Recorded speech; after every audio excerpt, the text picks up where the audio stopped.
Now, Zambia's economy has been growing at a sluggish rate, averaging 3% per annum since copper prices dipped 2 years ago. Now, the cost of living and doing business has been soaring in the process as the country faces economic challenges after the government cut fuel subsidies last year, causing a 39% price hike in petrol. Well, here's more.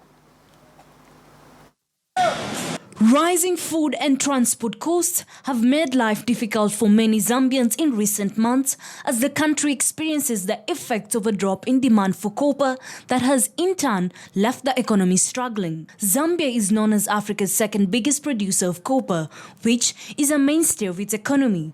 But with prices near 6-year lows, mining companies have been forced to close mines and cut thousands of jobs.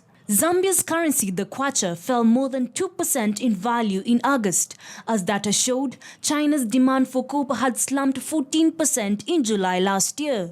In addition to the country's economic woes, in October, Zambia hiked retail price of petrol near 39%, while diesel went up by 33%. According to a bakery owner, Lilian Kauma, it's becoming difficult to keep the business running as customers are buying less bread, while production costs increased after the fuel price hike last year. The fuel increase in the food production has affected us in so many ways because we have to buy our flour from millers, who also buy grains from farmers, who use farming equipment which usually use fuel.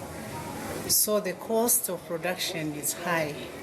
At the end of the day, they pass it on to the people who buy flour from them. Zambia spent more than $200 million on fuel subsidies between January and September of 2016. As a result, the IMF wants the country to reduce subsidies as part of an aid package of around $1.2 billion currently being negotiated.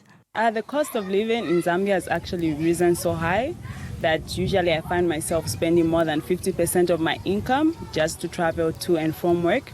And also the fact that in 2017 there's an anticipated increase in the electricity tariff. Adding to the woes, the country has been hit hard over the past year by a drought that has wilted crops and driven food prices higher. Low levels of the Kariba Dam have also meant power shortages have been frequent. Power is mostly produced through hydroelectric generation at the dam, supplying electricity to the parts of the copper belt where mining companies are situated. The logistical cost of doing government business will go up, roughly equivalent to the price increase. And this will be a permanent change in the cost. So the government has to figure out how to reduce its spending because of the price hike, among other things. Zambia's struggling economy is forecast to pick up this year as copper prices recover and inflation slows sharply, giving the central bank room to cut interest rates. Ashley Mazuri, KTN News.